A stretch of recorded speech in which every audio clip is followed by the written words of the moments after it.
Hey, welcome back. Today is mobility. We don't do this enough. I see yogis on two different ends of the spectrum, and it's either really long and lean, and of course lots of strength there, but so long, and then strong and short. And we want to be this healthy mix of strong and long. And the only way we can do that is by taking some time to slow down and really nourish our muscles. So hoping that you have today at least one block or something hard and firm. It could be a couch cushion, a cylinder cushion would work well, and placing that underneath the hips. If you can go into full hero, planting your sit bones down onto the earth while your heels are at the outside of your hips, have at her. You can definitely do that as long as there's no strain happening in your knees and your sit bones really are into the earth. If they aren't, I want you just to attempt to see just a little bit of support so that they have something to land into, and you'll see in your own body how the muscle system starts to relax when it feels supported. But if it's hanging in space, it's habitually still hanging on in tension. Knees coming together, pressing down and forward, and heels slightly outside the hips. If this is completely out of range for you, you can take one leg forward and do it one leg at a time, or even just taking one leg forward and crossing your right foot over left thigh and having a bit of a stretch there.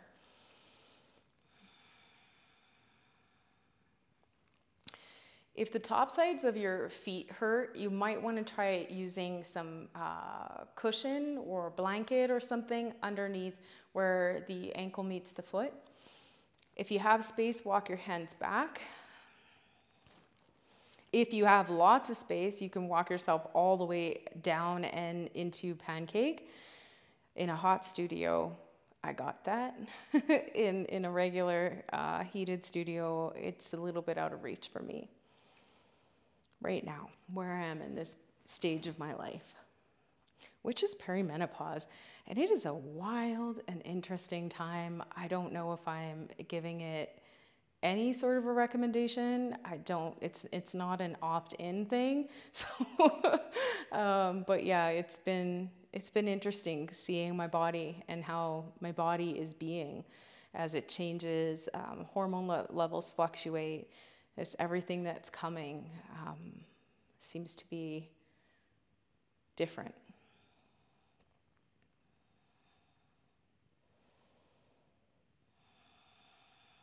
And even for me right here, where I have my wrist turned towards my low back, this is giving me a really nice forearm stretch and an opening across the shoulders. So if that's something you crave, you can take that too, or maybe you're down onto your forearms.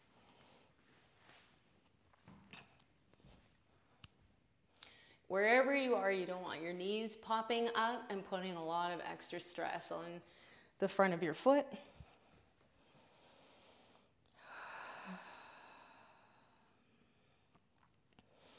And then bringing your hands forward, we'll come into tabletop and take your right knee and start to massage in the left calf. This is equivalent sort of to using mobility balls, or especially if you got a bony little knee like me.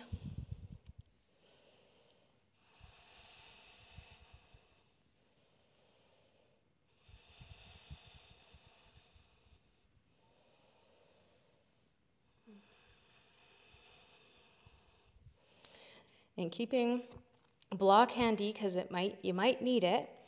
Tuck your right knee behind your left. You're already kind of there. And then spin your toes out to the side and sink your hips back. Knee stacked over knee. Sit bones firmly rooted. If you have left sit bone up high, you'll take a block and sit on it. These blocks are pretty thick. You can get thinner ones. You can also just use a cushion or a pillow to help you. The more you drive your shins forward, typically in my body, more impact and stress on the hip. And this kind of stress is good stress. We want to be able to stress our bone structure, stress our muscles in order to make them strong and improve our longevity, our mobility.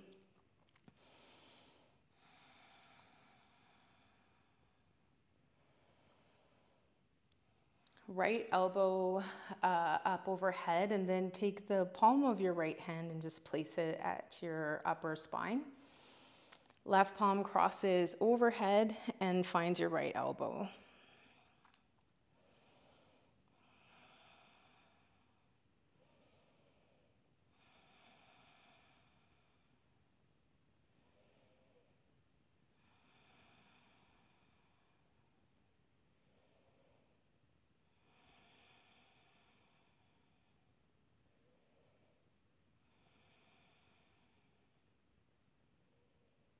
Relaxing your arms down.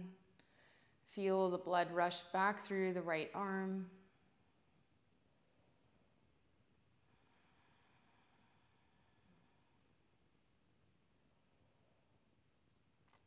A funky little trick. So you can just change sides, or you can try my trick. It works 1 time out of 10.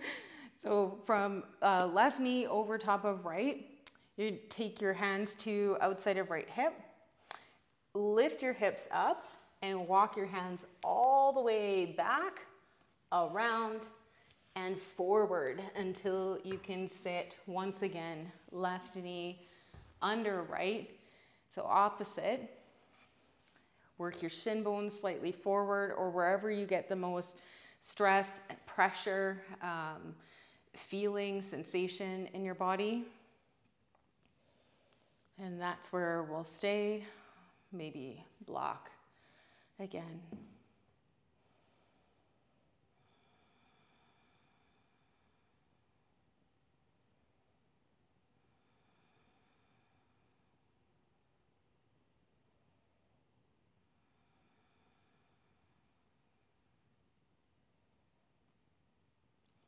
Left arm up, left palm upper spine, right hand up and over, finding the left elbow grip.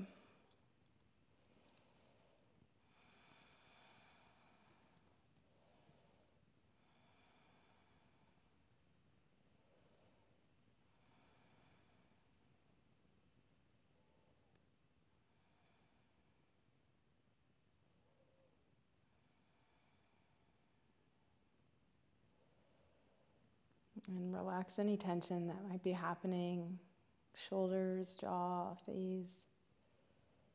And then relax your arms. Feel the rebound sensation through left arm. Some people experience it as like a warm fuzz. Press forward into tabletop. Left knee, right calf.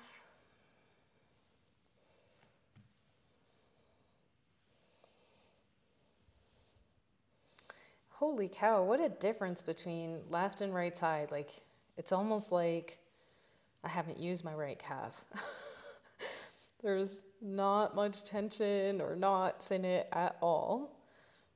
And then my left calf was quite surprisingly knotted up and tight.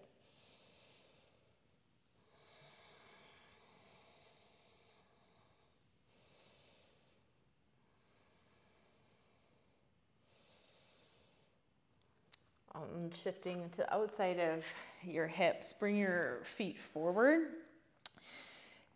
A little bit of like a slide from the knee to the top side of the foot. We want the shin at just a slight angle and leaning back, fingers in or out. Left ankle over right thigh, and then pressing your heart forward, driving your left knee forward.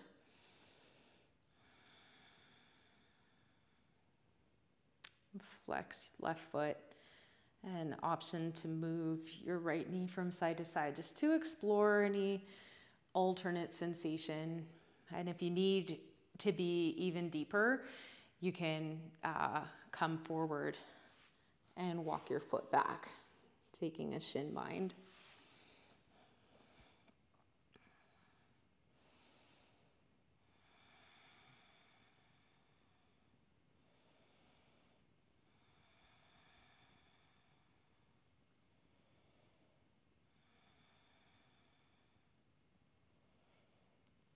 And relaxing left foot down onto the mat, right ankle crosses, figure 4 shape, heart presses forward. At the same time, right foot flexes.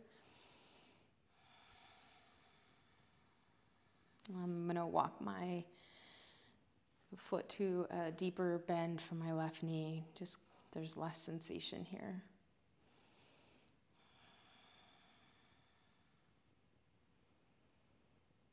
Which is atypical. I think my left side is usually the more open one. But like I said, everything is changing.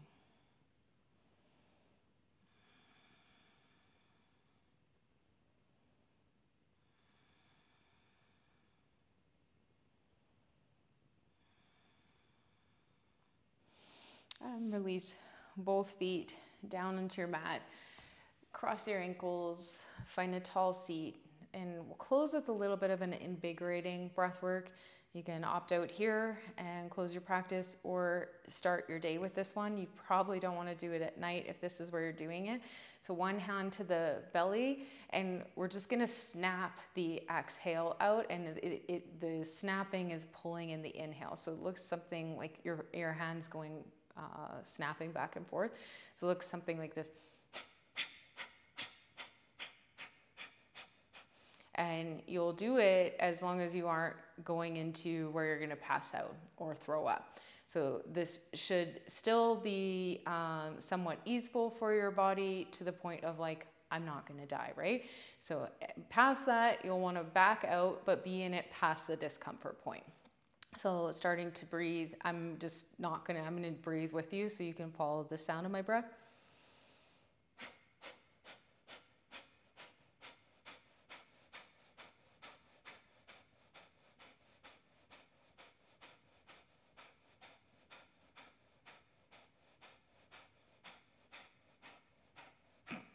Woo, I think that's it for me.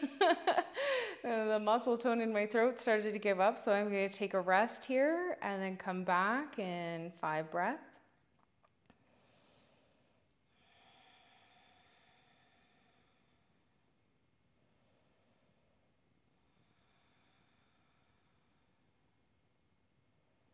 All right, maybe only 3, and go.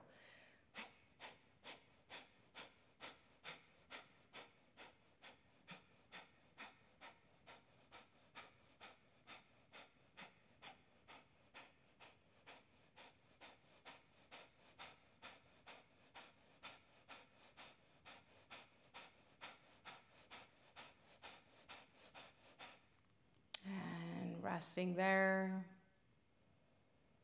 feeling the sensation of oxygen flowing through your body, bringing energy, life, releasing all blockages. Thank you so much for practicing with me today. Namaste.